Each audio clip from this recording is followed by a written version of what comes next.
The text came on a Tuesday morning. May 3, 2022. 9:47 a.m. I was sitting in my campus apartment, reviewing my dissertation one final time before my PhD defense the next day. 8 years of research on renewable energy applications in developing nations. 8 years of late nights, failed experiments, breakthroughs, setbacks, and finally, success. My phone buzzed.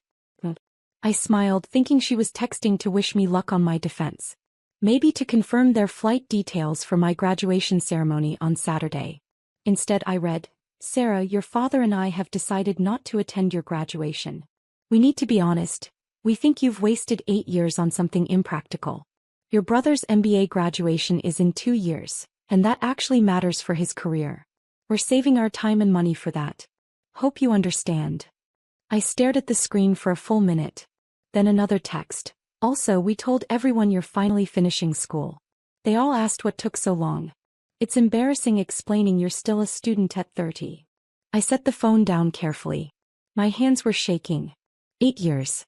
I'd spent 8 years pursuing this degree while working as a research assistant, scraping by on a stipend that barely covered rent.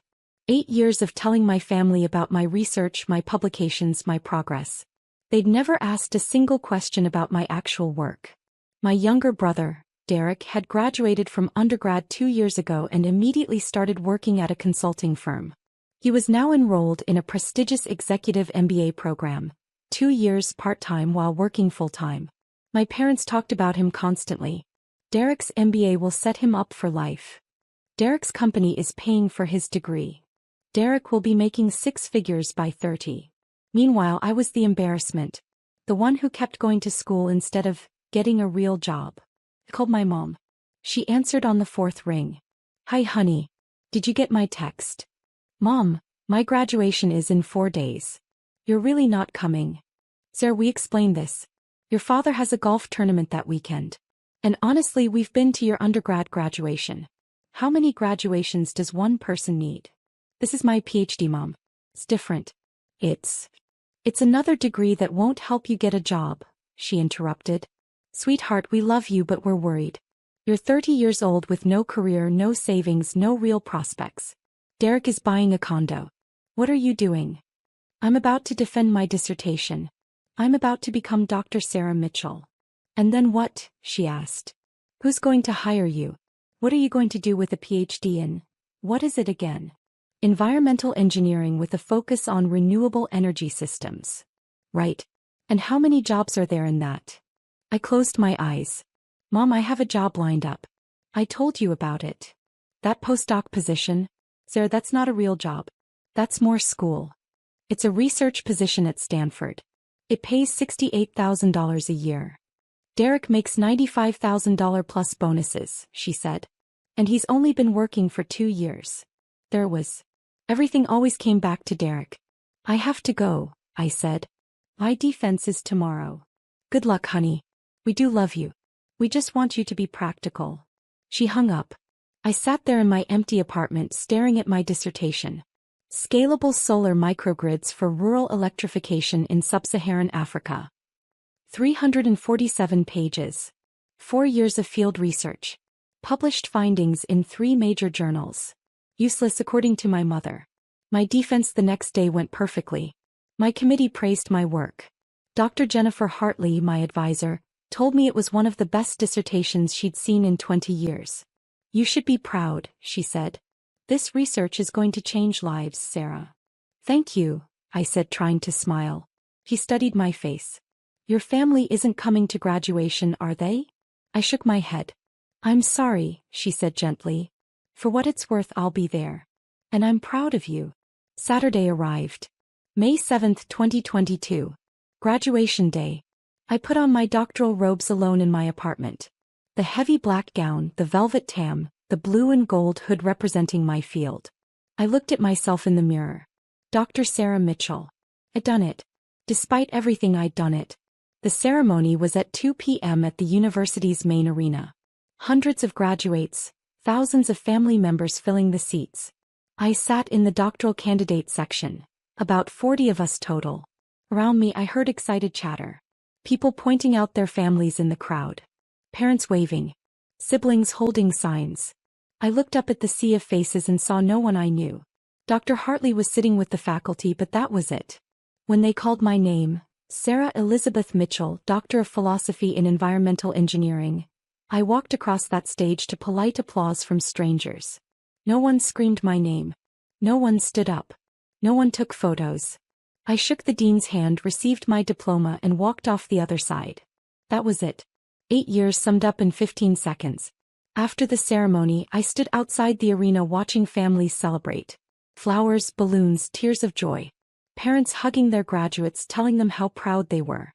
I got in my 12-year-old Honda Civic and drove back to my apartment. That night, I ate takeout Chinese food alone and updated my LinkedIn profile. Sarah Mitchell, PhD.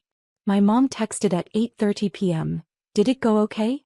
Not, congratulations. Not, we're proud of you. Just, did it go okay? I typed back, yes. She replied, good. Talk soon. That was it. Over the next 2 weeks, I packed up my apartment and moved to Palo Alto for my postdoc position at Stanford. Dr. Hartley had connected me with Dr. Robert Chin, who was running a groundbreaking lab focused on affordable renewable energy for developing nations. The work was exactly what I wanted: meaningful, innovative, challenging. I was developing solar microgrid systems that could be manufactured and installed cheaply in areas without reliable electricity. My parents called once during those first 3 months to tell me Derek had gotten promoted to senior consultant. He's really going places, my dad said. Making smart career moves. That's great, I said. How's your research thing going? It's going well. We just got approved for field testing in Kenya. Kenya. My mom's voice was skeptical.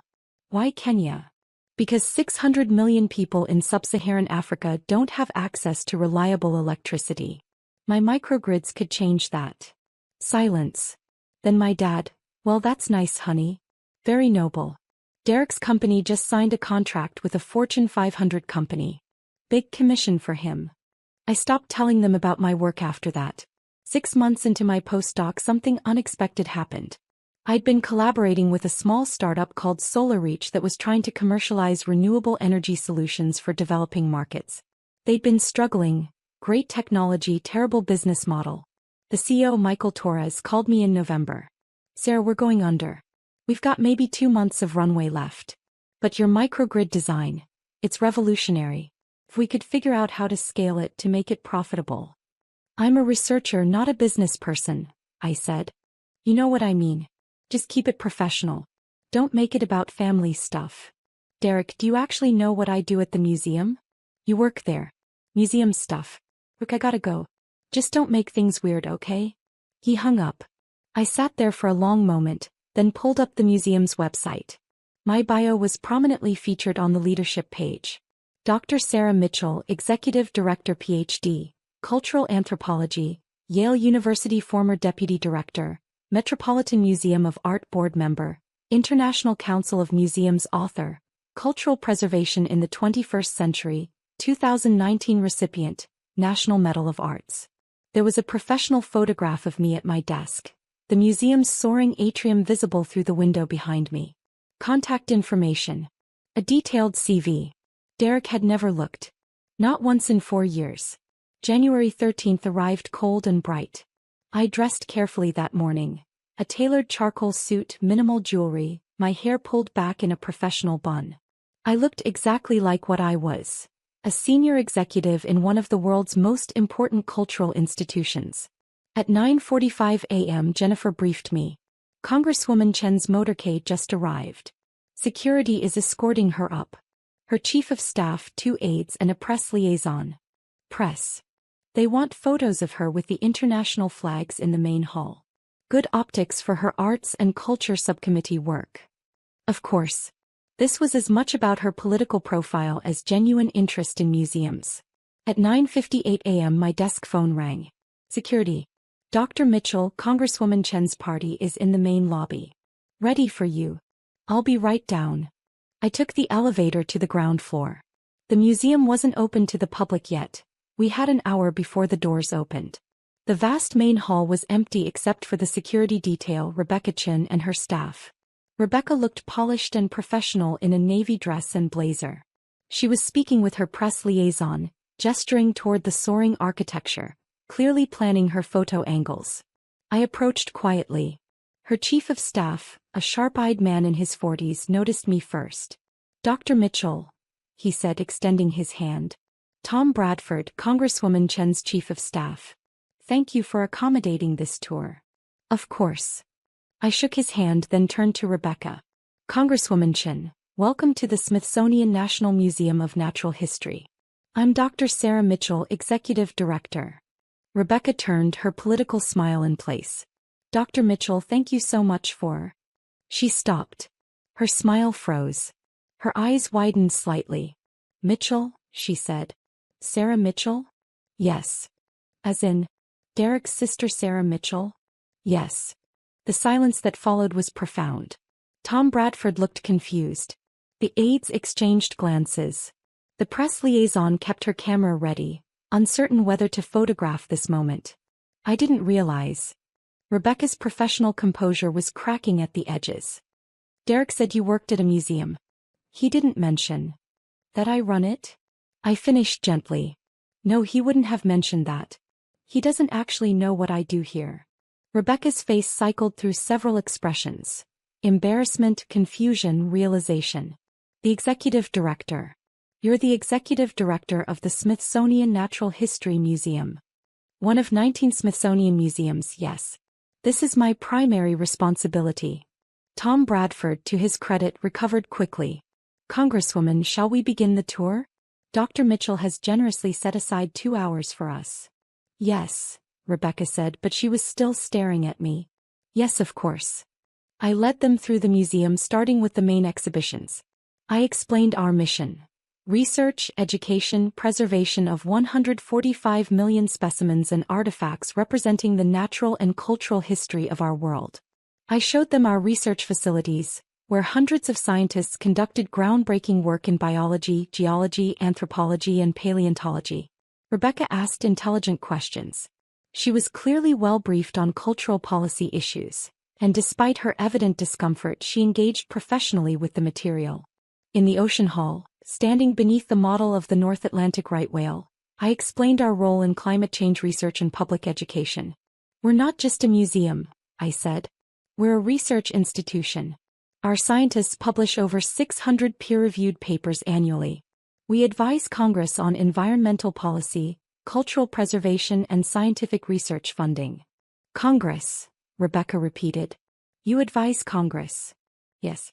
I've testified before the House Appropriations Committee 3 times in the past 2 years. Most recently on the importance of funding for cultural diplomacy programs." Tom Bradford made a note on his tablet. "The Congresswoman chairs the subcommittee on arts and culture. I'm surprised your testimony didn't cross our desk." "It may have," I said. "I testified as Dr. Mitchell, Executive Director, not as Derek's sister." Rebecca flinched. We continued to the anthropology collections. I showed them artifacts from every continent, explained our repatriation programs for indigenous cultural objects, discussed the ethical complexities of museum collections built during colonial periods. "These are conversations the museum world is grappling with globally," I said. "Which is why the International Museum Directors Summit is so important. We need to coordinate our approaches to decolonization, climate change, digital access, and cultural preservation." "The summit," Rebecca said. "That's tomorrow night." "Yes. The opening reception is at the National Gallery, but we're hosting several working sessions here over the following 3 days. 50 directors from 32 countries. And you're coordinating this?" "I'm the host director, yes. I'll be giving opening remarks and moderating 2 of the panel discussions." We walked through the Butterfly Pavilion, the Hall of Fossils, the Human Origins exhibit. With each stop, I explained not just what visitors saw but the research behind it, the educational programming, the community outreach, the digital initiatives that brought our collections to millions of people worldwide. By the time we reached my office suite on the 3rd floor, Rebecca looked shell-shocked. "Would you like to see where the administrative work happens?" I asked. She nodded mutely. My office overlooked the National Mall. The walls were lined with books, anthropology texts, museum studies journals, cultural policy papers. My desk held neat stacks of reports, a framed photo of me receiving the National Medal of Arts from the president, and a small fossil ammonite my mentor had given me when I finished my PhD. "This is where you work," Rebecca said, more to herself than to me. Yes. Though I spend as much time in meetings, at donor events, testifying on the Hill, or visiting our research stations around the world. Tom Bradford was taking notes more frantically now. "Congresswoman, this would be an excellent partnership opportunity. Dr. Mitchell's work aligns perfectly with your subcommittee priorities." "Yes," Rebecca said faintly. "I can see that." Jennifer knocked and entered. "Dr. Mitchell, the secretary's office called. They need your input on the French delegation's request. Tell them I'll call back in 20 minutes. Also, the director of the Louvre would like to schedule a pre-summit call with you. This afternoon if possible." Dr. Mitchell has been named to Forbes 30 Under 30 list, received the UN's Sustainable Development Innovation Award, and has published groundbreaking research in renewable energy applications. She represents the very best of what a Stanford education can achieve, using business as a force for positive change in the world. My heart was pounding. Please join me in welcoming Dr. Sarah Mitchell. I walked onto that stage into blinding applause. The screens showed my face, my name, my credentials. I walked to the podium looking out at 427 graduates and thousands of family members. And there in section 114 row 22 I saw them. My mother standing up to applaud, frozen mid-clap. Her mouth open. Her face white. My father beside her, gripping the armrest of his seat. Staring. Derek in the graduate section on his feet with everyone else, his face a mixture of shock and something else. Pride maybe? My mother grabbed my father's arm, exactly like in my imagination. Her knuckles were white. I smiled and began my speech. "Thank you, Dean Morrison, for that incredibly generous introduction. And congratulations to the MBA class of 2026. You've worked incredibly hard to be here today and you should be proud." My voice was steady, strong. Nothing like the uncertain grad student who'd walked alone across a stage 4 years ago. 4 years ago I stood on a different Stanford stage receiving my PhD. It was the culmination of 8 years of research, thousands of hours of work and more failed experiments than I can count. I paused, looking directly at section 114. My parents didn't come to that graduation. They told me my PhD was impractical. A waste of time. They said my 8 years of education didn't matter because it wouldn't lead to a real career. The stadium was silent. They weren't entirely wrong. A PhD doesn't guarantee success. It doesn't guarantee wealth. It doesn't even guarantee you'll find a job in your field. I saw my mother's hand go to her mouth. But here's what my PhD did give me. It gave me the skills to solve complex problems. It taught me how to think critically, how to fail productively, how to persist when everyone says something is impossible. It gave me the foundation to build something meaningful. I clicked to my first slide. A photo of a village in Kenya, lit up at night by our microgrids. This is Kibera, a village outside Nairobi. 2 years ago this village had no electricity. Children studied by candlelight. The medical clinic couldn't refrigerate vaccines. Small businesses closed at sunset. Next slide. The same village transformed. This is Kibera today. Using technology one developed during my PhD research, we installed a solar microgrid that powers the entire village. Children can study after dark. The clinic saves lives with refrigerated medicine. Businesses thrive into the evening. Next slide. More villages. More transformed lives. SolarReach now powers 200,000 homes. That's roughly 1 million people whose lives have fundamentally changed because of impractical, academic research. I looked back at my parents. My mother was crying. My father's jaw was tight. I'm telling you this not to brag but to make a point. Success isn't just about salary or status. It's not about picking the safe path or doing what others expect. I clicked to a slide showing our company growth. Yes, SolarReach is valued at $420 million. Yes, we've raised over $100 million from investors. Yes, by conventional measures we're a successful company. Next slide, back to the villages. But that's not why I do this work. I do it because a child in Tanzania can now do her homework after sunset. Because a medical clinic in rural India can save lives. Because families across 6 continents have opportunities they never had before. I paused, gathering my thoughts. Many of you graduates will go on to impressive careers. High salaries, prestigious titles, corner offices. And that's wonderful. There's nothing wrong with success. I looked directly at Derek now. But I challenge you to also think about impact. About purpose. About using your Stanford education, your privilege, your skills, your opportunities, to make the world genuinely better. Derek was staring at me with an expression I couldn't read. Because here's the truth. The work that matters most is often the work that looks impractical at first. The research that goes nowhere for years before it breaks through. The startup that nearly dies 5 times before it succeeds. The path that makes your parents worry because it's not safe or conventional. My voice softened. Some of you have families here who don't fully understand what you've accomplished. Who measure success only in dollar signs. Who compare you to siblings or friends or neighbors. I saw my mother wipe her eyes. That's okay. You don't need their approval. You need your own conviction. You need to believe that the work you're doing matters even when no one else sees it yet. I clicked to my final slide. Our company mission statement. Power for people, purpose for profit. In closing, I want to say this. Your MBA gives you tools. What you build with those tools is up to you. You can build wealth. You can build status. You can build security. I smiled. Or you can build something that changes lives. Something that solves real problems.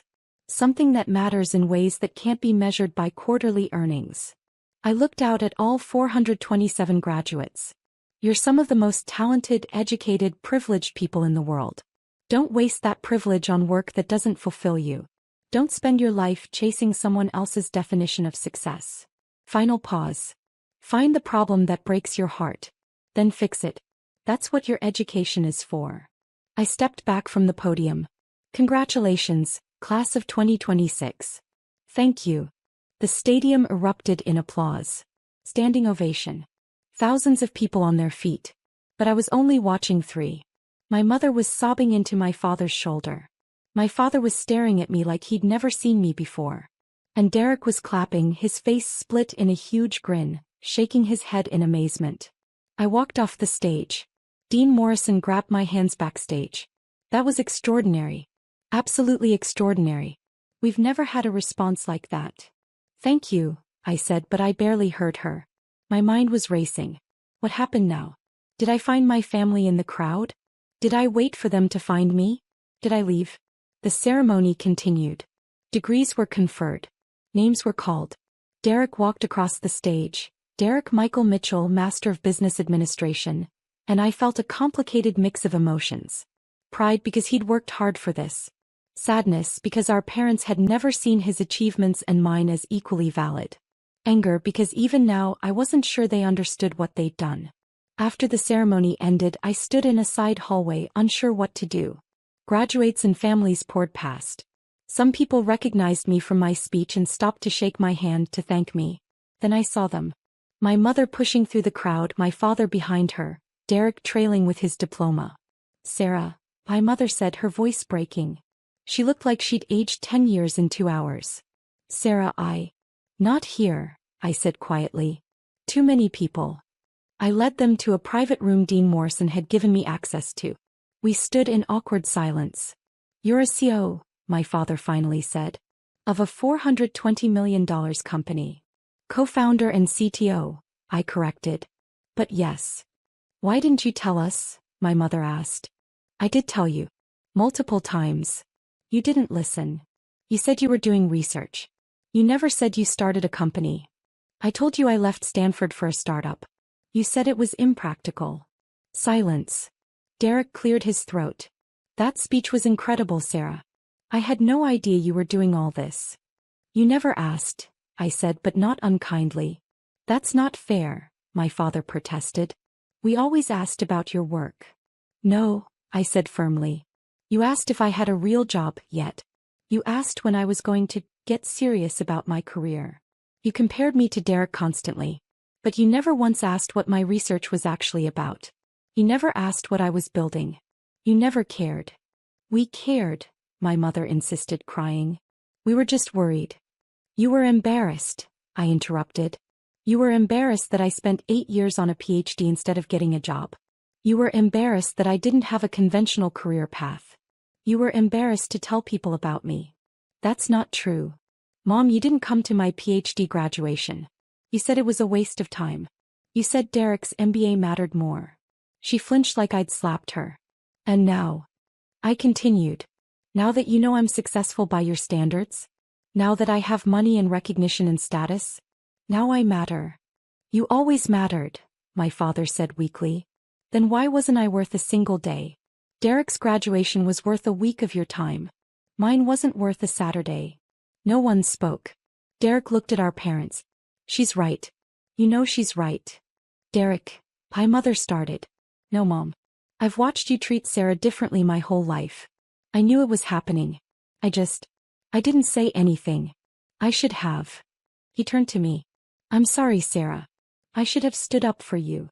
That unexpected apology cracked something in my chest. It's not your fault, I said quietly. It kind of is. I benefited from it. I let it happen. My mother was fully crying now. Sarah, please. We made a terrible mistake. We were wrong. We were so wrong. About what? I asked. About me being unsuccessful? Or about how you treated me? She opened her mouth, then closed it. That's what I thought, I said. You're sorry I turned out to be successful. You're sorry you were wrong about me. But are you sorry for making me feel worthless? For comparing me to Derek for my entire life? For missing the single most important achievement of my life because you decided it didn't matter? My father stepped forward. Sarah, we love you. We've always loved you. Maybe, I said. But love isn't enough when it comes with conditions. When it depends on me meeting your definition of success. What do you want from us? My mother asked desperately. I thought about that. What did I want? An apology? I've gotten that. An explanation? There wasn't one that would satisfy me. A promise to change? Words were easy. I don't know, I admitted. I honestly don't know. We stood there 5 feet apart, an ocean of hurt between us. I have to go, I said finally. I have a dinner with Dean Morrison and some faculty. Can we talk later? My father asked. Can we try? I looked at them.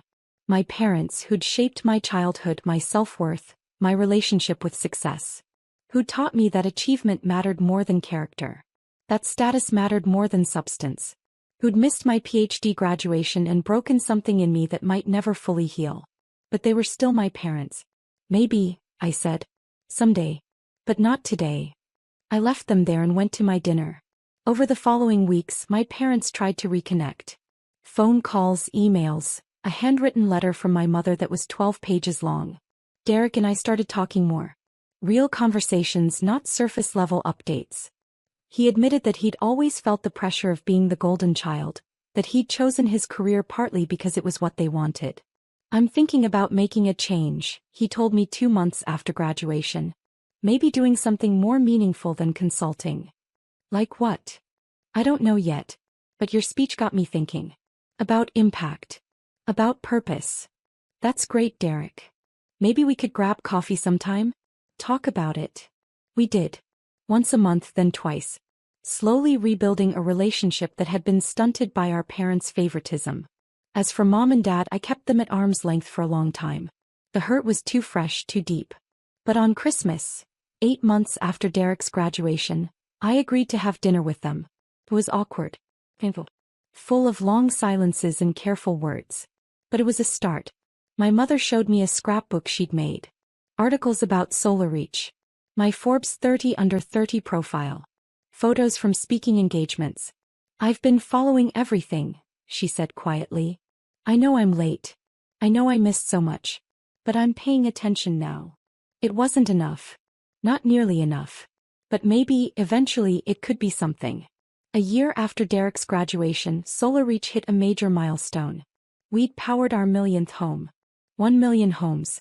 5 million people with access to reliable electricity who'd never had it before. Michael and I stood in our office, looking at the map showing all our installations spread across 47 countries. We did it, he said. We did, I agreed. My phone buzzed. A text from my mother. Saw the news about the millionth home. Sarah, I am so incredibly proud of you. Not because of the number or the success, but because you're changing people's lives. You were right. Your PhD wasn't useless. It was the foundation for something extraordinary. I'm sorry it took me so long to see it. I stared at the text for a long time. Then I typed back, "Thank you, Mom." It wasn't forgiveness. Not completely. But it was acknowledgement. Progress. That night I went home to my apartment and pulled out my PhD diploma. I'd kept it in a drawer for 4 years, too painful to display. Now I hung it on my wall. Dr. Sarah Mitchell, Doctor of Philosophy in Environmental Engineering. Not useless. Never useless. The foundation for everything I'd built. Everything I'd become.